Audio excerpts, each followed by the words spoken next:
Hey there, good morning everyone. Thursday, the 9th of March, 2023. This morning's devotional is a reading from the book of Genesis, chapter 50, verse 20, which reads, "You intended to harm me, but God intended it for good, to accomplish what is now being done." Living in a broken world creates a whole lot of skepticism in our lives, especially when we see the failure of those heroes and those who we put on pedestals, thinking of them as a cut above the rest. And then when they fail, you ask, is there anyone who really lives the real life instead of simply using the language and saying the right things? The story of a young man who ultimately became the prime minister, you could call him the prime minister because he was very high up in the government at that stage, of Egypt, illustrates this truth. His name, Joseph. And you can find his story in the Old Testament book of Genesis, chapter 37 onwards. The story, very briefly, is that he was first a victim of his brother's hatred and jealousy.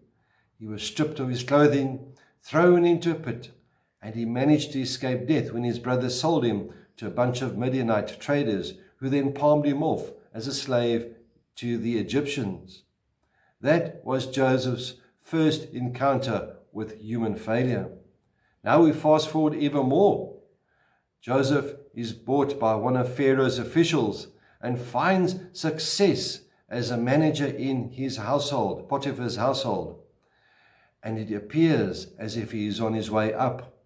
Well, we would think so. But by refusing the advances of his employer's wife, Joseph ends back up in prison.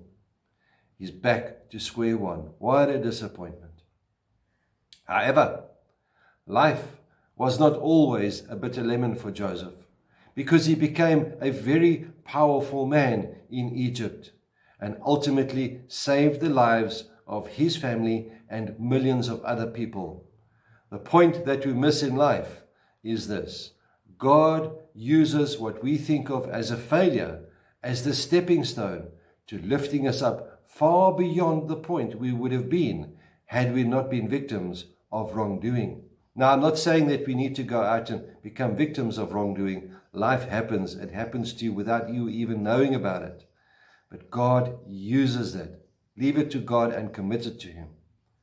If only we could see the entire picture of how God's hand still hovers over our lives, sustaining us and showing us that we will never be in a hole that is too deep, wherein His hand cannot reach us and lift us out. If we could do that, imagine how different our attitude would be when things unpleasant start happening to us. My dear friends, it is only through the hard times that we are shaped and molded. Paul said when he was struggling with his health and other things, he had the reassuring words given to him by God, who said to him in 2 Corinthians chapter 12, verse 9, "My grace is sufficient for you, for my strength is made perfect in weakness." Remember, circumstances are not always in your control. And when something unpleasant happens, commit it to God. Leave it in His hands. And I can assure you it will work out for good. May the Lord be with you. May He bless you. May He cause His face to shine upon you and be with you always. Goodbye.